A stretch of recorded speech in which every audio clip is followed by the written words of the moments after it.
થોડા દિવસ પહેલા વલસાડ જિલ્લાના ઉમરગામમાં વરસેલા 50 ઇંચથી વધુ વરસાદે તારાજી સર્જી વરસાદી પાણી ઓસરતા હવે નુકસાનીનો અંદાજ પણ આવી રહ્યો છે।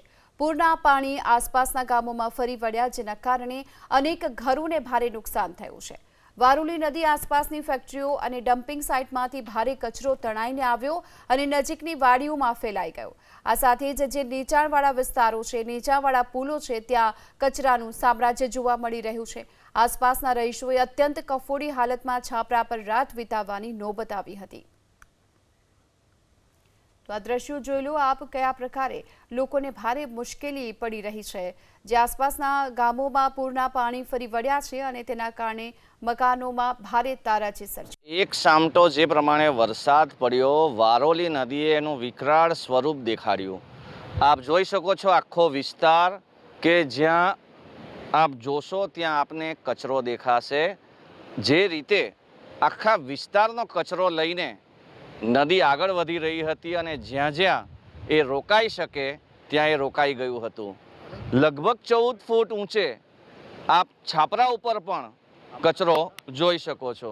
અત્યારે જે પરિસ્થિતિ આપ જુઓ છો, દરેક ફાર્મની અંદર પાણીની સાથે જે કચરો આવ્યો હતો એ કચરો આપ જોઈ શકો છો। હાલ આ જે વિસ્તાર છે એ વારોલી નદી અને એની આજુબાજુનો વિસ્તાર છે, જ્યાં કહી શકાય કે નદીએ તબાહી મચાવી હતી। લોકોના ઘરો પાણીમાં ડૂબી ગયા હતા અને હાલ પરિસ્થિતિ એ છે કે લોકો પાણી ઉતરતા જ પોતાના ઘરમાંથી કચરો કાઢી રહ્યા છે, પરંતુ કુદરતની આ જે જગ્યા છે એની અંદરનો કચરો તો હવે કેવી રીતે નીકળશે એ ભગવાન જાણે। શું થયું હતું અને કઈ રીતે લોકોએ સમય વિતાવ્યો?